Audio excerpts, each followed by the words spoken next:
आप प्रवेश कर रहे हैं CNBC आवाज और इबेक्स कैश के शानदार स्टूडियो में। नमस्कार, CNBC आवाज और इबेक्स कैश स्टूडियो में आप सभी का स्वागत है। मैं हूं सुमित, आप देख रहे हैं फ्यूचर एक्सप्रेस। हफ्ते का आखिरी कारोबारी सत्र और इस सीरीज का पहला कारोबारी सत्र। बहुत ही शानदार शुरुआत। कल जब इस समय हमने बातचीत शुरू की थी तब दिन के निचले स्तरों पर थे। आज जब बातचीत कर रहे हैं तो दिन के ऊपरी स्तरों पर बातचीत होते हुए निफ्टी में, मिड कैप में, स्मॉल कैप में डे हाई पर फिलहाल इंडेक्स ट्रेड करता हुआ और एक बढ़िया शॉर्ट कवरिंग मार्केट्स में आपको देखने को मिल रही है। निफ्टी 17,350 के ऊपर अभी कुछ देर पहले कामकाज करता हुआ 1.5% का उछाल यहां देखने को मिल रहा है। मिड कैप इंडेक्स में 30,290 का मौजूदा स्तर और 30,293 का हाई, यानी ऑलमोस्ट डे हाई पर मिड कैप इंडेक्स कामकाज करते हुए और एक strong move small cap index में भी है, वो भी दिन के ऊपरी स्तरों पर कामकाज करते हुए 11,180 का स्तर, 11,182 का हाई। तो डे हाई पर Nifty bank, mid cap, small cap चारों इंडिसेस आज कामकाज करते हुए और बैंक्स की तरफ से लगातार पिछले करीब 4 सत्रों से एक अच्छी आउट परफॉर्मेंस है, वो आज फिर पैन आउट होते हुए दिखाई पड़ रही है। एडवांस डिक्लाइन आपकी स्क्रीन पर है। करीब 2200 शेयर तेजी में, रफली 450 शेयरों में आज बिकवाली देखने को मिल रही है और एक मूड माहौल बढ़िया शॉर्ट कवरिंग के तौर पर दिन के ऊपरी स्तरों पर मार्केट्स को लेकर आ चुका है। बातचीत करेंगे हम अमित जी से, हमारे साथ मौजूद हैं कोलकाता से बातचीत करने के लिए। उनसे हम चर्चा करेंगे मार्केट्स को लेकर, उनकी राय समझेंगे, ऑप्शंस पे भी उनसे हम चर्चा करेंगे, कुछ इंडिविजुअल कॉल्स भी जानेंगे। उससे पहले कुछ आंकड़े ऑप्शन मार्केट में आपकी स्क्रीन पर आते हुए 17,000 जो कि एक मजबूत बेस मार्केट ने हाल फिलहाल में उस लिस्ट बना के रखा हुआ है, जिसके नीचे डिप तो जरूर देखने को मिला लेकिन स्ट्रॉन्ग पुल बैक भी वहां से आ रहा है। तो 17,000, 17,200 वो लेवल जहां पर मेजर पुट राइटिंग, इसके अलावा ऊपर की तरफ 17,300 कॉल राइटर्स का काफी एक्टिव जोन है। अगर 17,300 जिस तरह से निफ्टी होल्ड कर रहा है, अगर ये कैरी फॉरवर्ड होता है तो शॉर्ट कवरिंग और बढ़िया तरीके से 17,400, 17,500 के जोन में निफ्टी को लेकर जा सकती है। बाकी अमित जी की राय पे हम इस पर लेंगे। निफ्टी बैंक के ऊपर भी एक बार नजर डाल लेते हैं किस तरह की स्थितियां वहां बनते हुए दिखाई पड़ रही है कि निफ्टी बैंक की सिचुएशन फार बेटर है, स्पेशली PSU बैंकिंग बास्केट जो कि ऑलरेडी बढ़िया तेजी दिखा रहा है और उसके अलावा निफ्टी प्राइवेट बैंक्स भी तेजी में। अब 38,000 के जोन में मेजर पुट राइटिंग है, उसके अलावा 38,300 के जोन में पुट राइटिंग दिखाई पड़ेगी, लेकिन ऊपर के लेवल पर 38,500, 39,000 वो जोन जहां पर कॉल राइटर्स काफी एक्टिव हैं। पूरी तरह से आज मूड माहौल जो है वो बुलिश ही आपको दिखाई पड़ेगा। जिन शेयरों में अब तक तेज बिकवाली रही थी, काफी शॉर्ट्स थी, वहां पर शॉर्ट कवरिंग है। मिसाल के तौर पर अपोलो हॉस्पिटल शानदार रिकवरी, शानदार तेजी में 5% की तेजी है। टाटा कम्युनिकेशन 3% की तेजी में। इंडिया बुल्स करीब 3% की तेजी। तो ये वो सब नाम है जहां पर बढ़िया शॉर्ट्स थी, तो आज शॉर्ट कवरिंग बनते हुए दिखाई पड़ रही है। सिर्फ 7 ऐसे फ्यूचर जो कि लाल निशान में, बाकी सब में ही खरीदारी का रुझान देखने को मिल रहा है। अमित जी नमस्कार, स्वागत है कार्यक्रम में। बढ़िया दिन आप हमारे साथ जुड़े हैं। एक्सपायरी सीरीज का पहला कारोबारी सत्र है और शानदार शुरुआत देखने को मिली इस सीरीज की। कैसे रीड कर रहे हैं आप मार्केट्स को? बजट में महज 2 सत्र रह गए हैं, क्या किया जाए? सुमित जी नमस्कार to all the viewers. Sumit ji, Nifty और बैंक निफ्टी में हम स्ट्रक्चर काफी पॉजिटिव देख रहे हैं। पिछले हफ्ते हमने एक अच्छा खासा करेक्शन देखा था जिसमें काफी वीक हैंड्स एलिमिनेट हो गए थे और कल की एक्सपायरी भी काफी अच्छी हुई थी और ओपन इंटरेस्ट काफी कल की एक्सपायरी में हमने देखा निफ्टी और बैंक निफ्टी में लाइट हो गया है और ओवरऑल स्ट्रक्चर निफ्टी और बैंक निफ्टी का पॉजिटिव है going into the budget. Nifty जो कि अभी ट्रेड कर रहा है 17,343 के लेवल में, मुझे ऐसा लगता है कि आने वाले दिनों में बजट को माइंड में रखते हुए 17,500 से 17,600 के लेवल्स हम देख सकते हैं। नेगेशन लेवल हमारा 17,200 रहेगा।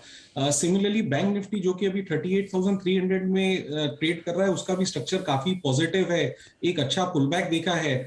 जब तक 37,700 हम मेंटेन कर पाते हैं तो मुझे ऐसा लग रहा है कि 39,000 तक के भी लेवल्स बैंक निफ्टी में 1 से 2 दिनों में देखने को मिल सकते हैं। तो निफ्टी में 17,500, 17,600 के जोन्स जो है वो आते हुए दिखाई पड़ेंगे और बैंक निफ्टी जिसका बायस ऑलरेडी मजबूत है, ये और बढ़िया तेजी के अंदर आता हुआ दिखाई पड़ सकता है।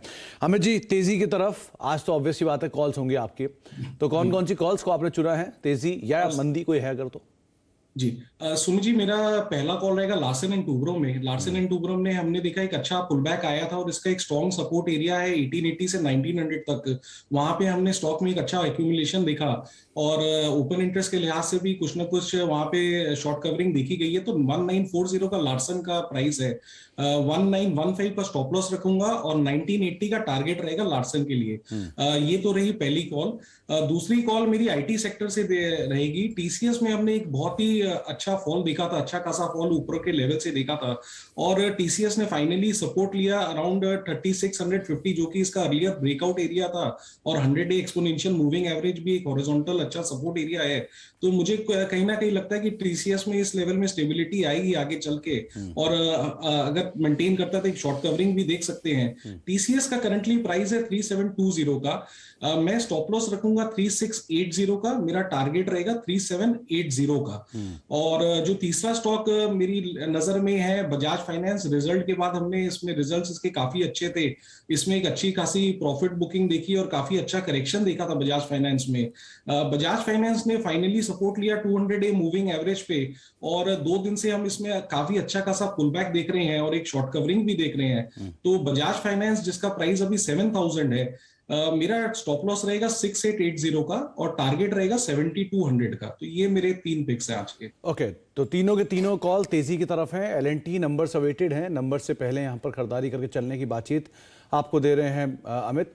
1980 के टारगेट्स के लिए आप यहां पर खरीदारी कर सकते हैं। 1915 का स्टॉप लॉस रखिए। टीसीएस बायबैक भी है 4500 का, तो प्राइस को ऑलरेडी सपोर्ट है, तो बहुत कुछ खोने के लिए नहीं, लेकिन हाँ पुल बैक 3780 तक इसे लेके जा सकता है। 3680 का स्टॉप लॉस।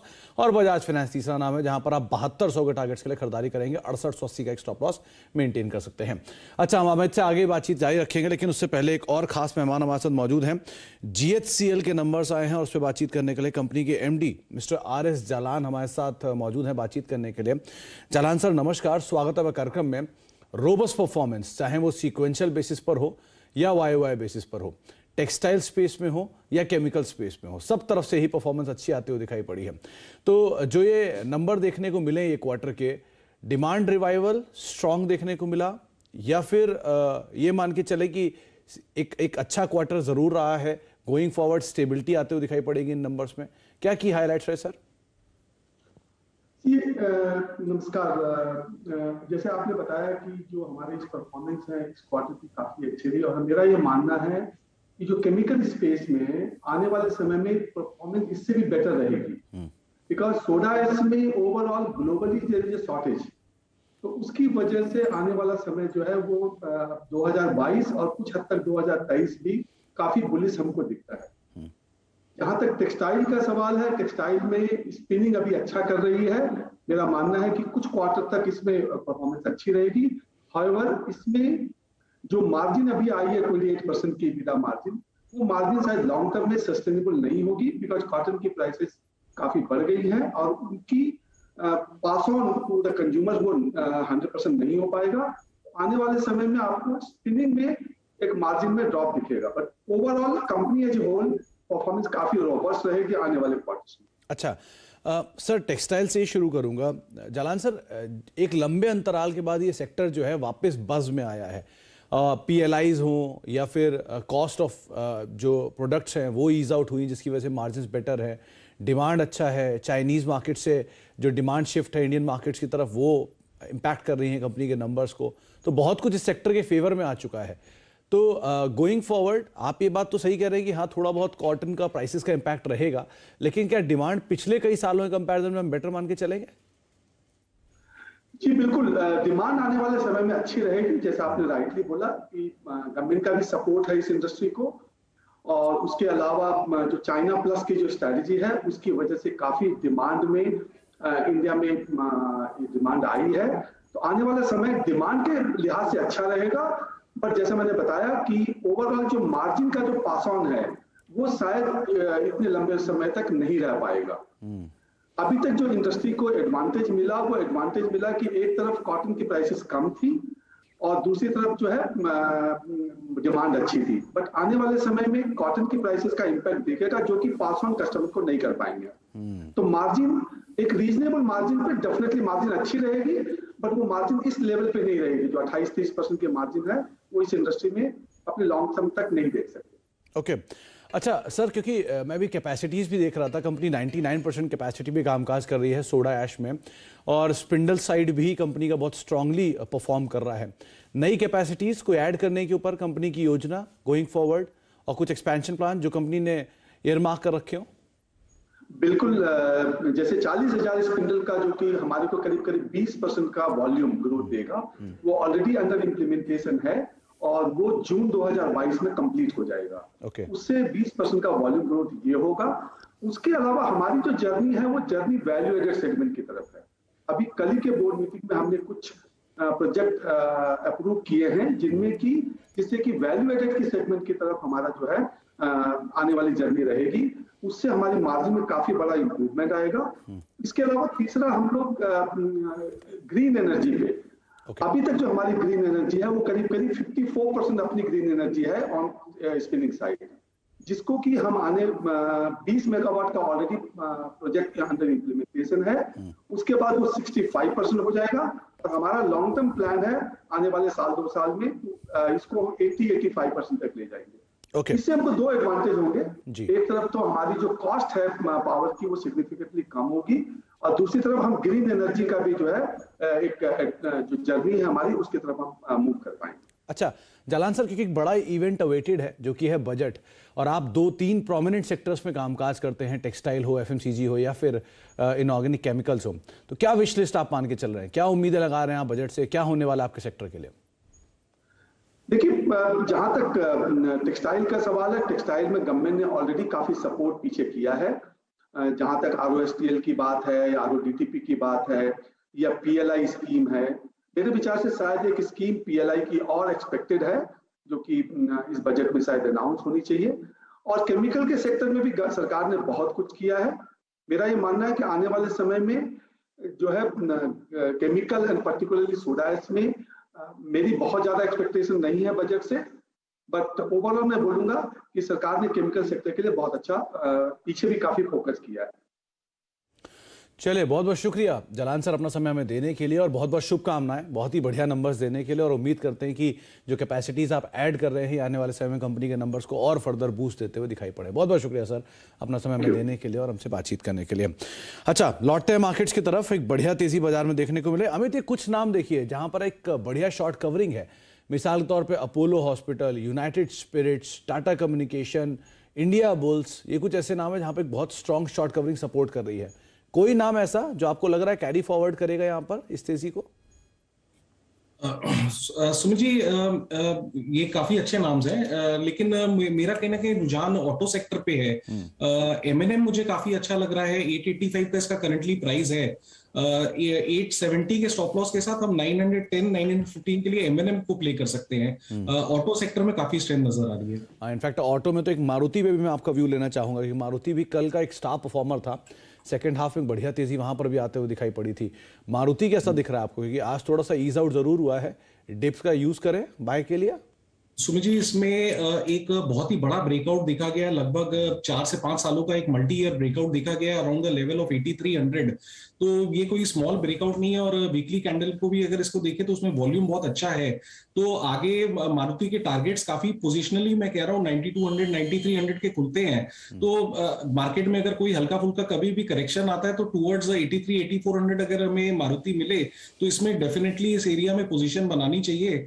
और इसके पोजिशनल टारगेट्स अराउंड 9200 से 9300 तक के हैं। ओके, तो 92-9300 के टारगेट्स के लिए यहाँ पर आप खरीदारी कर सकते हैं मारुति को, लेकिन अगर कहीं 8300 के आसपास मिलता तो ज्यादा बेटर ऑप्शन रहेगा। चलिए, अच्छा, एक ब्रेक का वक्त हो गया है। ब्रेक के बाद लौटते हैं और अमित जी हमारे साथ बने हुए, उनसे एक सस्ता ऑप्शन तो हम आइडेंटिफाई करेंगे ही, साथ ही साथ एक बढ़िया तेजी आज रियल स्टेट में DLF के नंबर्स अवेटेड हैं और इन सब पर हम बातचीत करेंगे छोटे से ब्रेक के उस पार।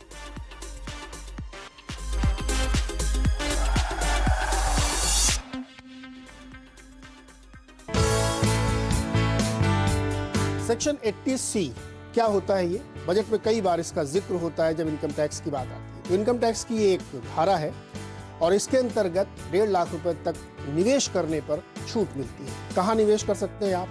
इंश्योरेंस, लाइफ इंश्योरेंस में कर सकते हैं, PPF में होता है, PF में होता है, तमाम छोटी छोटी जो सरकारी स्कीम्स होती हैं उसमें होता है और इसके जरिए आप अपना इनकम टैक्स बचाते हैं। चर्चा बहुत दिनों से चल रही कि क्या इस लिमिट को थोड़ी और बढ़ा देना चाहिए।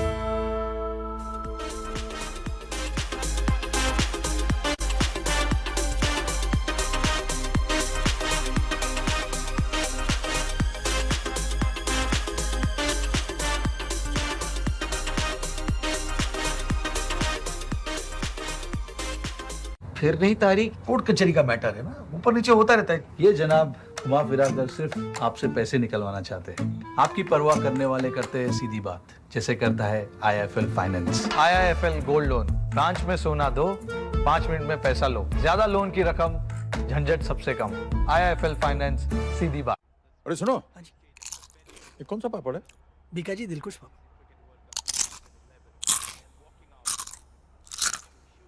अरे नहीं नहीं, ये तुम लोग खा लो, मेरा तो दिल खुश हो गया। डेजर्ट में तो कुछ ये है ना? Amaji loves Pikachu, loves Pikachu. Completely forgot. वो कल वो हेल्थ इंश्योरेंस के लिए मेडिकल टेस्ट है ना, सो चाचू फोन पे लोगे तो मेडिकल टेस्ट की जरूरत ही नहीं पड़ेगी। 1 कॉफी प्लीज। अब बिना मेडिकल टेस्ट के हेल्थ इंश्योरेंस मिले तो टेंशन छोड़ो, इंश्योरेंस लो फोन पे। मैं हूँ एक एफिशिएंट कंपनी। मैं हूँ एक इनएफिशिएंट कंपनी। ये भाई साहब कौन है? दरअसल मैंने इनसे काफी बड़ा लोन लिया है, तो सब कुछ इनसे पूछ के करना पड़ता है।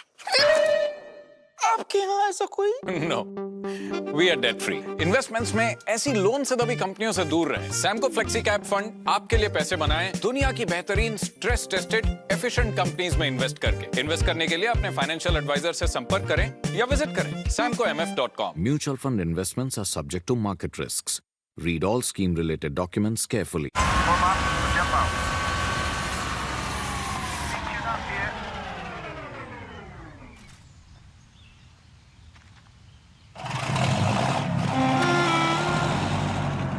आने वाली खुशी के लिए एक ख्याल ही काफी है। Ebix कैश हर खुशी के लिए काफी है। तुझे 5 पैसा नहीं पता?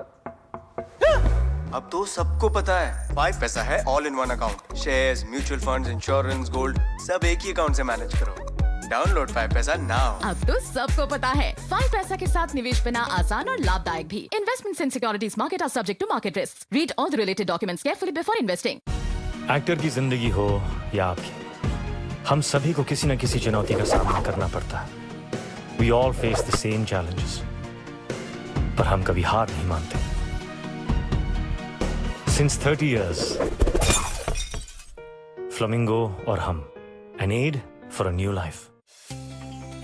एक अच्छा ब्रोकर, एक अच्छा एसेट, सोच समझकर करें ब्रोकर का चुनाव। अगर आप निवेश की शुरुआत कर रहे हैं तब एक अच्छा इन्वेस्टमेंट ब्रोकर आपके लिए बेहद जरूरी है। ऐसे में आपको एक ऐसा ब्रोकर चुनना चाहिए जो आपको सीधे सरल तरीके से निवेश का सही रास्ता दिखाए। ब्रोकर का चुनाव करने में जो बातें ध्यान रखनी है वो ये है कि उसकी सलाह आपके लिए कितनी वाजिब है, उसके पास आपके लिए आसान और उपयुक्त टेक्नोलॉजी है या नहीं, आपके लिए उसकी सेवाओं तक पहुंच कितनी आसान और पारदर्शी है और उसके ब्रोकरेज चार्जेस कितने हैं।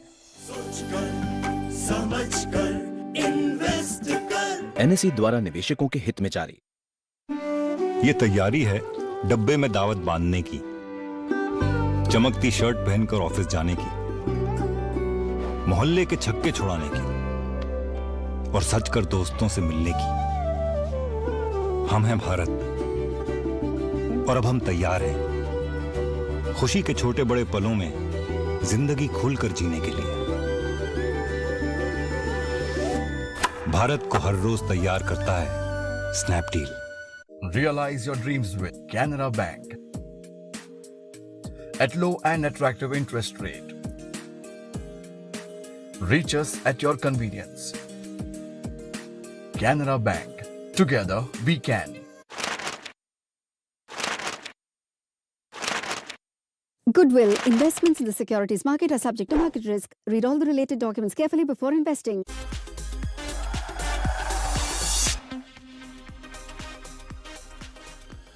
आप देख रहे हैं फ्यूचर एक्सप्रेस। दिन के ऊपरी स्तरों पर निफ्टी अभी भी कामकाज करता हुआ 17,360 ये मौजूदा स्तर है और यही दिन का ऊपरी स्तर है जहां पर निफ्टी अभी फिलहाल फॉर्मली ट्रेड कर रहा है। निफ्टी के साथ साथ mid cap index, small cap index, Nifty bank, ये चारों इंडेक्सेस जो हैं ये चारों भी दिन के ऊपरी स्तरों पर ही फिलहाल कामकाज करते हुए दिखाई पड़ रहे हैं।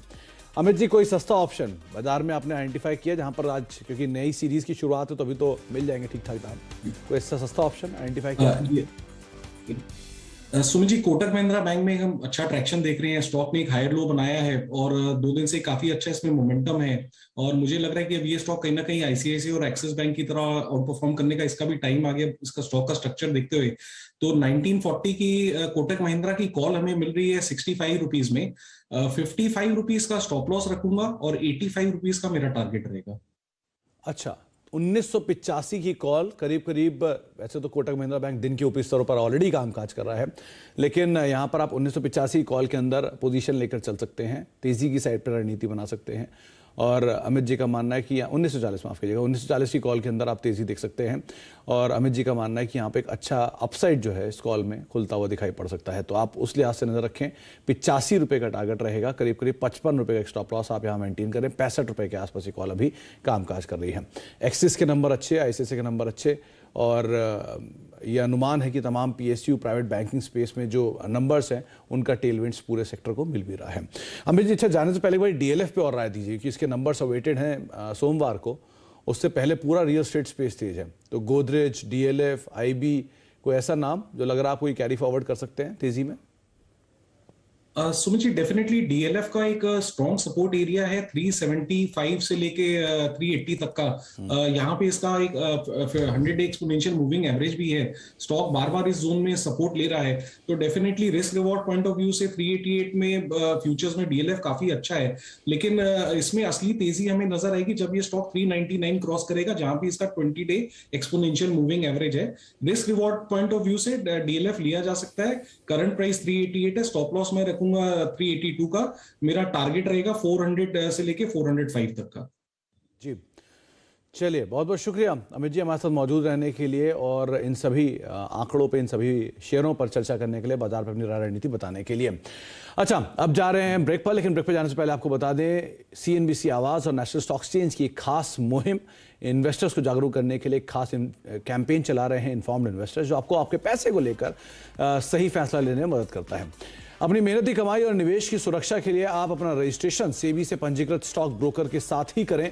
फिक्स्ड और गारंटीड ऑफर करने वाले किसी भी व्यक्ति या ब्रोकर के रजिस्ट्रेशन सर्टिफिकेट की जांच जरूर करें। सेबी से मान्यता प्राप्त ब्रोकर्स की सूची आप www.sebi.gov.in पर आसानी से देख सकते हैं।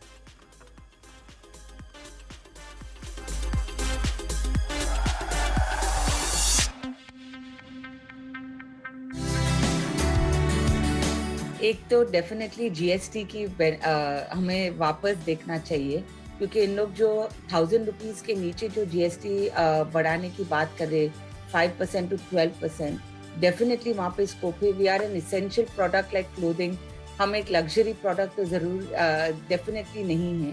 और ओवरऑल भी हमारा जो जीएसटी है 18% है, वहाँ पे भी काफ़ी स्कोप है गवर्नमेंट को वापस एक गौर नज़र से देखने के लिए, क्योंकि ये एक इसेंशियल कैटेगरी है। और अगर आप अपैरल से कंपेयर करो तो हमारा जीएसटी काफ़ी हाई है।